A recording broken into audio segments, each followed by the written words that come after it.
नहीं होगा। ये पहले जो था government of India act of 1935 के माध्यम से उस टाइम चुने हुए लोगों का था, और उससे पहले तो और भी चुने हुए लोगों का था। लेकिन ये बाबा साहब का संविधान दिया हुआ है, इस देश का संविधान है, और हर व्यक्ति इस संविधान को जो मानने वाला है। सरकारें आती जाती रहती हैं, सरकारों के हाथ में नहीं है कि संविधान को बदल दिया जाए। बाबा साहब ने 1950 में जब संविधान लागू हुआ है, तो आप अनुच्छेद 368 निकाल के देखिए। अनुच्छेद 368 में स्पष्ट तौर पे लिखा हुआ है कि पार्लियामेंट केवल अमेंडमेंट कर सकती है। अमेंडमेंट का मतलब है कुछ प्रोविजन डाल दिए, कुछ निकाल दिए। पूरे संविधान को बदलने की ताकत जो है पार्लियामेंट में नहीं है। तो ये तो सब लोगों को गुमराह करने की बातें हैं कि संविधान बदल दिया जाएगा, ये कुछ नहीं। संविधान, सरकार जो है वो संविधान के अंतर्गत आती है, ना कि संविधान सरकारों के अंतर्गत आता है। तो संविधान को बदलेंगे ऐसा कोई सिचुएशन नहीं है। सिर्फ जो है संविधान में कुछ अमेंडमेंट हो सकते हैं, और वो आज तक 105 अमेंडमेंट हो चुके हैं। सरकार जरूरत के हिसाब से करती रहती है। इसका लिए बाबा साहब ने उनको अधिकार दे रखा है पार्लियामेंट को कि आप अमेंडमेंट कर सकते हैं। तो संविधान नहीं बदला जाएगा। ये अमेंडमेंट होते रहते हैं, ये चलता रहता है, और ये सरकार आते जाती रहती हैं, या इनके अपने सब हुए हैं, और इसको ऐसे एक आम वोटर को डरने की जरूरत नहीं है। दोस्तों, जय भीम, नमो बुद्धाय। मिलेंद्र गौतम मैं हूं हरियाणा में, और हरियाणा में मेरे साथ हैं प्रोफेसर अजीत सिंह चहल जी। चहल जी, मैं कहना चाहूँगा कि संविधान में इनको महारत हासिल है, पूरा संविधान पढ़ा हुआ है, और संविधान की एक एक चीज़ है इनको नॉलेज में है। आज कुछ बात करेंगे ऐसी जो कि बहुत लोगों को पता नहीं है, और उसको जानना बहुत ज़रूरी है। राइट टू वोट, जी हाँ, वोट का अधिकार क्या था, जानने की कोशिश करेंगे डॉक्टर अजीत जी से। अजीत जी, डॉक्टर साहब, ये राइट टू वोट जो बाबा साहब ने दिया था, और सब लोगों को वोट डालने का एक अधिकार भी दिया था, बस लोगों को ये पता है कि वोट डालना चाहिए, और वोट हमारा अधिकार है, और 18 साल से हमें वोट डालने की परमिशन मिलती है गवर्नमेंट से। तो ये बेसिकली ये राइट टू वोट का क्या चीज़ है, बाबा साहब ने क्या चीज़ बनाई थी, उसके बारे में कुछ जानना चाहिए। देखिए मिलेंद्र जी, जो राइट टू वोट का है, जो आप कहते हैं कि हर व्यक्ति को आज वोट का अधिकार मिला हुआ है जी, ये वोट का अधिकार पहले उनको ये सोचना चाहिए कि मिला कैसे है। क्योंकि आजकल जितनी भी पार्टियों के लोग आते हैं, आप सब वोट की डिमांड करते हैं, आपको वोट चाहते हैं आपका जी, लेकिन हमें ये किसी भी व्यक्ति को वोट देने से पहले ये सोचना चाहिए कि हमें जो वोट का अधिकार मिला है वो क्या उन लोगों ने दिलाया जो आज हमारी वोट मांगने के लिए मैदान में आए हुए हैं। अलग अलग पार्टियां बनी हुई है, चाहे बीजेपी अलायंस की बात कर लीजिए, चाहे कांग्रेस अलायंस की बात कर लीजिए। जी, जी, वो अलग अलग पार्टियां हैं, वो आती हैं और आपका वोट मांगती हैं। तो इस वोट को ये देखना है आपको कि ये वोट कहाँ से आया है। ये इस देश में 3 विचारधाराएं काम करती हैं, और 3 विचारधाराओं में एक विचारधारा है जो महात्मा गांधी की विचारधारा है, और उसको कांग्रेस और उसके अलायंस जो हैं वो इंडिया अलायंस जो बना है वो उसको आगे बढ़ा रहे हैं। एक दूसरी विचारधारा है हेडगेवार की विचारधारा, केशव बलीराम हेडगेवार, उनकी विचारधारा है वो बीजेपी और उसके साथी जो हैं मिल के आगे बढ़ा रहे हैं, बीजेपी अलायंसेज आगे बढ़ा रहे हैं। और तीसरी जो विचारधारा इस देश में है वो उस व्यक्ति की विचारधारा है जिसने एक देश के आम वोटर को वोट का अधिकार दिया है, वो वोट डालने का जो अधिकार दिया है वो बाबा साहब डॉक्टर भीमराव अंबेडकर ने दिया है। और इस वोट के अधिकार को उन्होंने आप लोगों तक कैसे पहुंचाया, इसके पीछे एक ऐतिहासिक जो कहानी, मतलब ऐतिहासिक इश्यूज जो हैं उनको हम थोड़ा सा देखेंगे कि वोट का अधिकार आप तक कैसे पहुंचा। आप देखिए, जब बाबा साहब अम्बेडकर कैलिफोर्निया यूनिवर्सिटी में 1916 के बाद में वो यूके जाते हैं, और यूके जाने के बाद में वहाँ 1914 से 18 का बीच का वो समय है, ये प्रथम विश्व युद्ध का समय था। और इस प्रथम विश्व युद्ध के समय में इंग्लैंड में एक ऐसा एजिटेशन हुआ कि लोग जो वहाँ इंग्लैंड के लोग प्रथम विश्व युद्ध में शामिल थे, उन लोगों की बाद में ये बात उठी कि इनको वोट का अधिकार दिया जाए कि नहीं, इनको प्रॉपर्टी का अधिकार दिया जाए कि नहीं। तो उन्होंने अपने राजा के सामने, किंग जो इंग्लैंड में है उनके सामने एजिटेशन किया कि हमें भी रिकॉग्नाइज किया जाए, हमें भी वोट का अधिकार दिया जाए। उन सब के रिप्रेजेंटेशन के ऊपर बाद में ये हुआ कि 1918 में इंग्लैंड में एक लॉ पास हुआ, पीपल्स रिप्रेजेंटेशन एक्ट ऑफ 1918। 1918 का जो लॉ पास हुआ है उससे वहाँ केवल जो वोट का अधिकार दिया गया वो मेल को दिया गया। वहाँ फिर एक एजिटेशन और चला और फीमेल्स को नहीं दिया गया, फीमेल्स को नहीं दिया। 10 साल फिर एजिटेशन चला और जा करके 1928 में वहाँ फीमेल को भी वोट का अधिकार मिला। तो ये जब मेल को वोट का अधिकार मिला, 1918 वाली जो घटना थी, बाबा साहब क्योंकि कैलिफोर्निया यूनिवर्सिटी से यूके चले गए थे और फिर बाबा साहब इंडिया आए थे 1917 में, तो बाबा साहब इन चीज़ों को देख रहे थे कि जब अंग्रेज अपने देश में सब लोगों को बिना किसी जाति धर्म के, बिना किसी मजहब के भेदभाव के, सबको जो है ना वोट का अधिकार दे रहे हैं, तो ये इंडिया में क्यों नहीं हो सकता। तो बाबा साहब ने ये डिमांड यहाँ भी उठाई और उसके बाद में बाबा साहब ने 19 जनवरी 1919 को यहाँ साउथ बोरो कमेटी जो आई, साउथ बोरो इंग्लैंड के जो है मेंबर पार्लियामेंट थे, उनकी अध्यक्षता में एक कमेटी आई थी। तो साउथ बोरो कमेटी को बाबा साहब ने कहा कि अगर आप इस देश में प्रजातंत्र स्थापित करना चाहते हैं तो यहाँ के आम आदमी को जो वयस्क मताधिकार देना पड़ेगा। साउथ बोरो कमेटी ने अपनी रिपोर्ट जो बनाई और इंग्लैंड की सरकार को भेजी। उसके बाद में यहाँ जो मिंटो मार्ले, आपने कभी सुना होगा मिंटो मार्ले रिफॉर्म्स 1909 में हुए थे। उसके बाद में मॉन्टेग्यू चेम्सफोर्ड रिफॉर्म्स हुए। मॉन्टेग्यू जो है, एडविन मॉन्टेग्यू, उस समय भारत सरकार का सचिव था और लॉर्ड चेम्सफोर्ड यहाँ का गवर्नर जनरल था। दोनों लोगों से फिर से ब्रिटिश गवर्नमेंट ने अलग अलग से अब उनकी रिपोर्ट मांगी। तो ये 3 रिपोर्ट इकट्ठी हुई ब्रिटिश गवर्नमेंट के पास। एक मिस्टर साउथ बोरो की कमेटी साउथ बोरो कमेटी, दूसरा मॉन्टेग्यू कमेटी और तीसरा चेम्सफोर्ड कमेटी। तो इन तीनों की जो रिपोर्ट गई इंग्लैंड में, तो ब्रिटेन की पार्लियामेंट ने तीनों की रिपोर्ट जाने के बाद में एक लॉ पास किया जिसको आप भारत सरकार अधिनियम 1919 के नाम से जानते हैं, government of India act of 1990।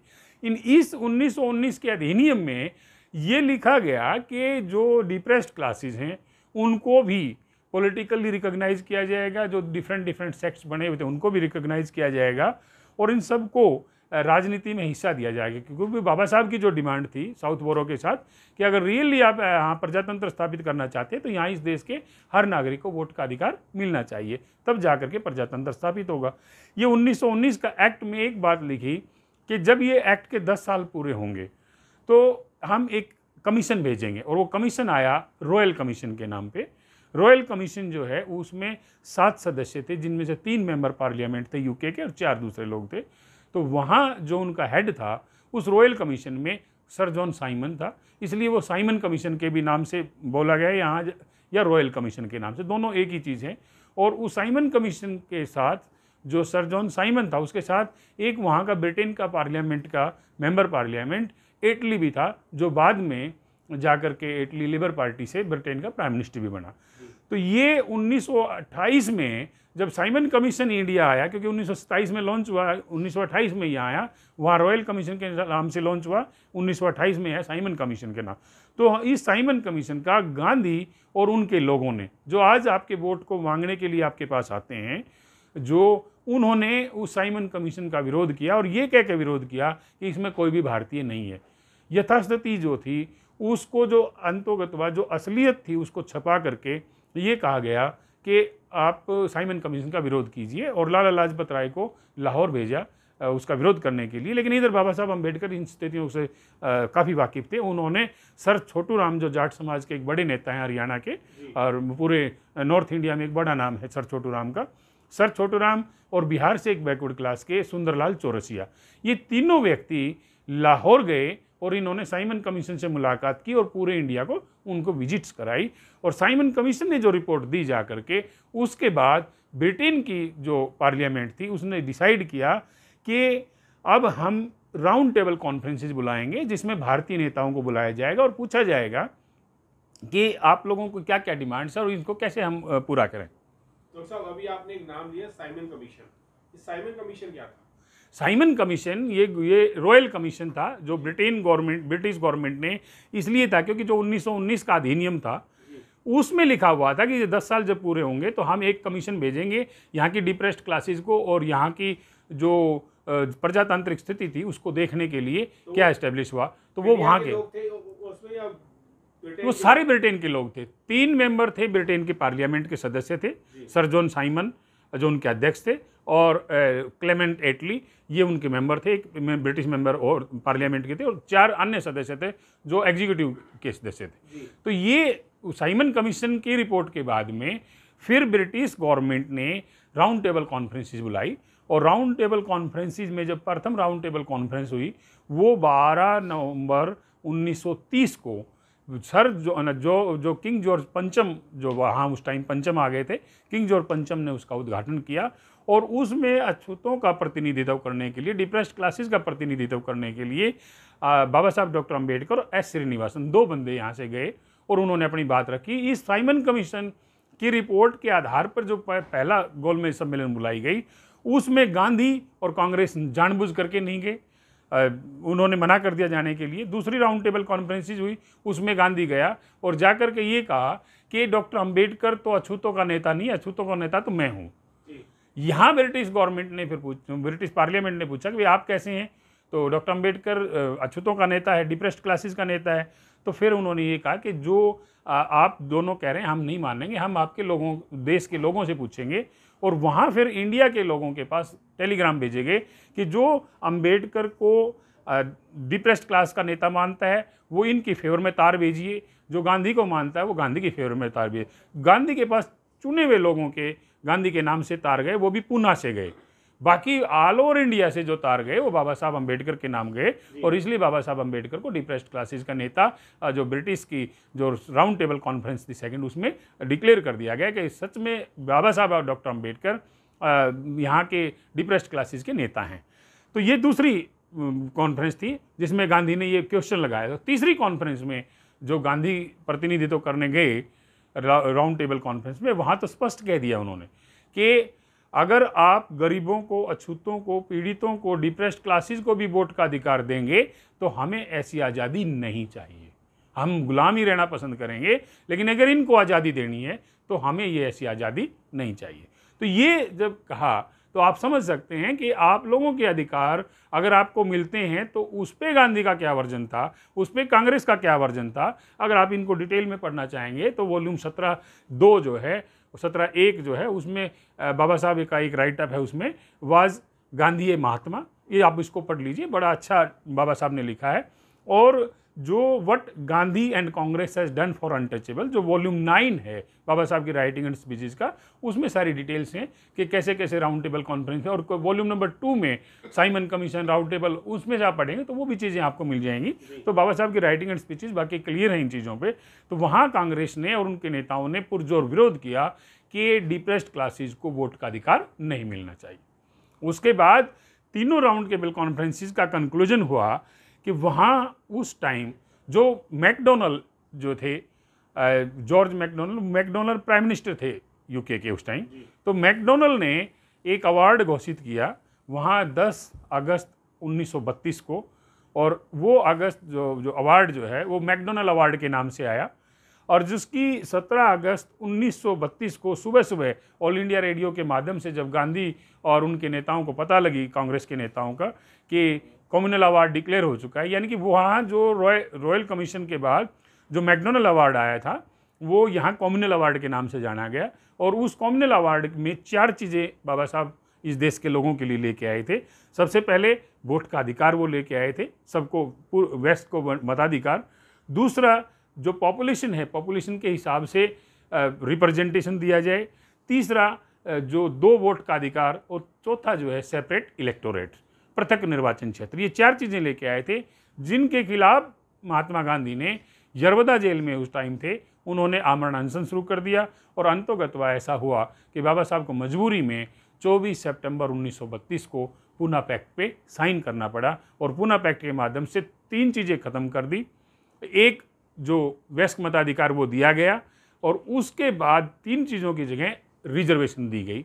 लेकिन फिर क्या हुआ कि जो वयस्क मताधिकार था उस पर भी जब गवर्नमेंट ऑफ इंडिया एक्ट 1935 पास हुआ, 1935 का भारत सरकार अधिनियम, उस पर भी कुछ कंडीशंस लगा दी गई कि कहीं कोई मैट्रिक होना चाहिए, कहीं कोई बीए होना चाहिए, पढ़ा लिखा होना चाहिए, नौकरी होनी चाहिए, या ज़मीन जायदाद होनी चाहिए। इस तरीके से कंडीशन लगा के वयस्क मताधिकार तो दिया, लेकिन वो हर वयस्क को नहीं दिया।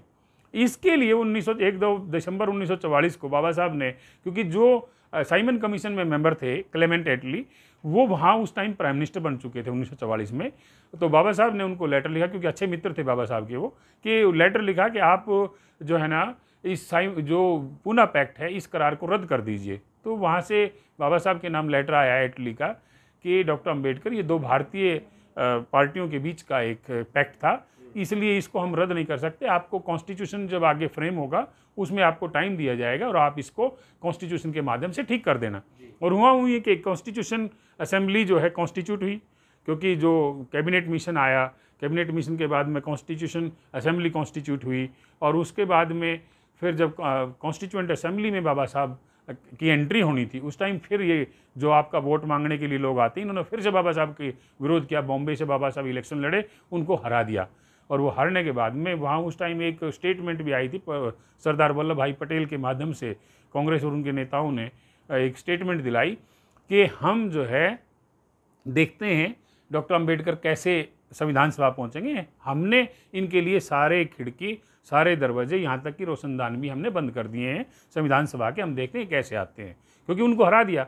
उसके बाद क्या हुआ, आप एक नाम सुनते होंगे जो पाकिस्तान के संविधान निर्माता के रूप में आपके सामने नाम आता है, जोगेंद्रनाथ मंडल, जो शेड्यूल कास्ट फेडरेशन के बंगाल के अध्यक्ष थे उन दिनों। तो उन्होंने बाबा साहब को कहा कि बाबा साहब, आपके लिए खिड़की, दरवाजे, रोशनदान वहाँ से बंद हुए हैं, आप यहाँ आइए। जयसुर खुलना, बंगाल की वो जयसुर खुलना नाम की कॉन्स्टिट्यूएंसी थी, वहाँ से बाबा साहब को जिता करके संविधान सभा भेजा। और जैसे ही संविधान सभा बाबा साहब आ गए, फिर कांग्रेस और गांधी के लोगों ने फिर सोचा कि तो डॉक्टर अंबेडकर तो संविधान सभा फिर आ गए। तो उन्होंने फिर क्या किया, जो लॉर्ड माउंटबेटन के साथ जो पुनः जो आपका शिमला समझौता हुआ था, शिमला समझौता में ये हुआ था कि दो देश अलग अलग हो गए थे, एक भारत बन गया था, एक पाकिस्तान बन गया था। और ये हुआ कि शिमला समझौते में, उसके बाद शिमला समझौते के बाद जो जहाँ की आबादी 50% से ज़्यादा हिंदुओं की थी वो इंडिया को दिया जाएगा, और जहाँ की आबादी 50% से ज़्यादा थी वो दिया जाएगा पाकिस्तान को। जो जयसुर खुलना थी उसमें 50% से ज़्यादा आबादी हिंदुओं की थी, वो भारत आना था, लेकिन क्योंकि बाबा साहब अम्बेडकर वहाँ से चुन के आ गए थे, इसलिए जयसुर खुलना को एक चाल के तहत लॉर्ड माउंटबेटन से बात करके उनको भेज दिया उस कॉन्स्टिट्यूएंसी को, पाकिस्तान। तो बाबा साहब अब पाकिस्तान असेंबली के वो हो गए मेंबर, पाकिस्तान संविधान सभा के। बाबा साहब तो इंडिया की संविधान सभा में काम करना चाहते थे, इसलिए बाबा साहब वहाँ से रिजाइन करके वापस आ गए। उन्होंने फिर अपना ब्रिटिश प्राइम मिनिस्टर से, इन लोगों से बात की कि भाई देखिए इन्होंने क्या क्या किया है, लेकिन फिर वहाँ से ये आश्वासन मिला कि कोई नहीं, बात की जाएगी। और अंतोगत्वा जब ब्रिटिश सरकार का दबाव भारतीय नेताओं पर आया और इधर से जो है ना स्थिति ऐसी थी, फिर उन्होंने पूना का एक एडवोकेट था, उस एडवोकेट को कहा कि भाई M.R. जयकर एक एडवोकेट थे, उनको कहा कि भाई आप इस सीट को खाली कीजिए। और फिर बाबा साहब को वो संविधान सभा में लेके आए। और अंतोगत्वा बाबा साहब जब संविधान सभा आए, पूरा डिबेट्स किए, और फाइनली 16 जून 1949 को बाबा साहब ने अनुच्छेद 326 को पास करा लिया संविधान सभा से, और उस दिन ये वयस्क मताधिकार दिया गया। ये वयस्क मताधिकार पहले 1935 के गवर्नमेंट ऑफ इंडिया एक्ट जो था उसके अलग था, क्योंकि इसमें बिना किसी जाति के, बिना किसी धर्म के भेदभाव के हर व्यक्ति को मताधिकार दिया गया था, कोई कंडीशंस नहीं थी। इस तरीके से फाइनली अनुच्छेद 326 के माध्यम से बाबा साहब ने 16 जून 1949 को संविधान सभा में पास करा करके ये वोट का अधिकार दिया। लेकिन आजकल लोग समझते नहीं, उनको पता नहीं कि वोट का अधिकार, जो आपका वोट मांगने आते हैं उन्होंने तो आपको वोट मिलने का विरोध किया था, आप लोगों को वोट ना मिले इस चीज़ का विरोध उन लोगों ने किया था। अनुच्छेद 326 जो कहता है वो कहता है कि भारत का नागरिक हो, 21 साल की उम्र हो और उसका नाम वोटर लिस्ट में दर्ज हो। इस 21 साल की उम्र को नहीं 21 साल की उम्र को अब इस 61वां हुआ 1988 में, और जो 29 मार्च 1989 से ये उम्र घटा के कर दी 21 से 18। तो अब अगर आप अनुच्छेद 326 को पढ़ेंगे तो उसमें लिखा है कि 18 साल की उम्र। तो अब हर व्यक्ति जो 18 साल का व्यक्ति है उसको वोट का अधिकार है, वो इस भारत का नागरिक है, उसका नाम वोटर लिस्ट में दर्ज है। ये है। अभी जो बीजेपी की वर्तमान कुछ नीतियां ऐसी चल रही हैं, क्या उसमें ये भी रहेगा कि अब वोट का अधिकार जो है वो सिर्फ गिने चुने लोगों को ही हो जाएगा? नहीं नहीं, ऐसा क्योंकि नहीं है वो बाबा साहब। संविधान बदलने की बात कर रहे हैं नहीं वो। नहीं नहीं, ऐसा कुछ नहीं होगा। ये पहले जो था government of India act of 1935 के माध्यम से, उस टाइम चुने हुए लोगों का था, और उससे पहले तो और भी चुने हुए लोगों का था। जी लेकिन ये बाबा साहब का संविधान दिया हुआ है, इस देश का संविधान है, और हर व्यक्ति इस संविधान को जो मानने वाला है। सरकारें आती जाती रहती हैं, सरकारों के हाथ में नहीं है कि संविधान को बदल दिया जाए। जी बाबा साहब ने 1950 में जब संविधान लागू हुआ है, तो आप अनुच्छेद 368 निकाल के देखिए। अनुच्छेद 368 में स्पष्ट तौर पे लिखा हुआ है कि पार्लियामेंट केवल अमेंडमेंट कर सकती है। अमेंडमेंट का मतलब है कुछ प्रोविजन डाल दिए, कुछ निकाल दिए। पूरे संविधान को बदलने की ताकत जो है पार्लियामेंट में नहीं है। तो ये तो सब लोगों को गुमराह करने की बातें हैं कि संविधान बदल दिया जाएगा, ये कुछ नहीं। संविधान, सरकार जो है वो संविधान के अंतर्गत आती है, ना कि संविधान सरकारों के अंतर्गत आता है। जी जी तो संविधान को बदल लेंगे ऐसा कोई सिचुएशन नहीं है। सिर्फ जो है संविधान में कुछ अमेंडमेंट हो सकते हैं, और वो आज तक 105 अमेंडमेंट हो चुके हैं। सरकार जरूरत के हिसाब से करती रहती है। इसका लिए बाबा साहब ने उनको अधिकार दे रखा है पार्लियामेंट को कि आप अमेंडमेंट कर सकते हैं। जी जी तो संविधान नहीं बदला जाएगा। ये अमेंडमेंट होते रहते हैं, ये चलता रहता है, और ये सरकार आते जाती रहती हैं, या इनके अपने सब हुए हैं, और इसको इससे एक आम वोटर को डरने की जरूरत नहीं है। जी। डॉक्टर साहब ने बड़ी एक महत्वपूर्ण जानकारी दी। हम लोग बहुत सोचते हैं कि हमने वोट डाल दिया, और वोट हम सोच समझ के नहीं डालते हैं। जो भी लोग हमें, कुछ लोग ऐसे हैं कि किसी को चुनाव चिन्ह बहुत सुंदर लगा, किसी को ऐसा लगा कि जो कैंडिडेट खड़ा हुआ है वो मेरे घर परिवार का है, मेरा पड़ोसी है, या मेरे आस पड़ोस का है, मेरे गांव का है, या मेरे क्षेत्र का है, तो हम उसे देख करके वोट डालते हैं। दोस्तों, इस वोट का जो आपको अधिकार मिला, इसके पीछे लड़ाइयाँ बहुत लड़ी गई हैं, बहुत संघर्ष किए गए हैं, जब जाकर के आपको वोट डालने का अधिकार मिला है। जैसे डॉक्टर साहब ने अभी बताया कि कुछ क्राइटेरियाज थे कि आपको बीए पास होना चाहिए, या आपकी ग्रेजुएशन पूरी होनी चाहिए, एमए होना चाहिए, एमफिल होना चाहिए, या लॉ करनी होनी चाहिए, या फिर आपको 12th पास होना चाहिए, या आपके पास जमीन भी होनी चाहिए। कुछ ऐसा भी उसमें आया था कि आपके पास जमीन होनी चाहिए। उस समय कुछ जमीन का भी क्राइटेरिया था, आपका कुछ घर बार ऐसा होना चाहिए, सरकारी नौकरी का भी होनी चाहिए। क्राइटेरिया था। ये लोग अगर वो उसमें आते हैं तो उन्हीं को ही वोट डालने का अधिकार मिलेगा, ऐसा कुछ उसमें एप्लीकेशंस में, वो जो पूना पैक्ट की जो बहसें हुई थी, या राइट टू वोट में जो बहसें हुई थी, उसमें ये आए थी चीजें। और डॉक्टर बाबा साहब बी आर अम्बेडकर जी ने इसको बहुत ही सिंपल तरीके से ये दिया कि 18 साल का, या पहले तो 21 साल का हुआ शायद, पहले 21 साल का लिया था, पहले 21 साल फिर का उसको 18 कर दिया गया। 18 किया गया। 61वां संविधान संशोधन हुआ 1988 में, उसके बाद इसकी 18 साल उम्र कर दी गई, तो 21 साल थी पहले। अब जो है वो आपको वोट डालने का अधिकार जो है वो 18 साल की उम्र से ही हो जाता है। आप वोट डालें, पर बहुत सोच समझ के डालें, क्योंकि ये वोट डालने का अधिकार जो है बहुत संघर्ष से आपको मिला है। अच्छा कैंडिडेट चुने, बढ़िया कैंडिडेट चुने, अपने देश को आगे बढ़ाने वाला कैंडिडेट चुने। जय भीम, नमो बुद्धाय, मिलिंद भव।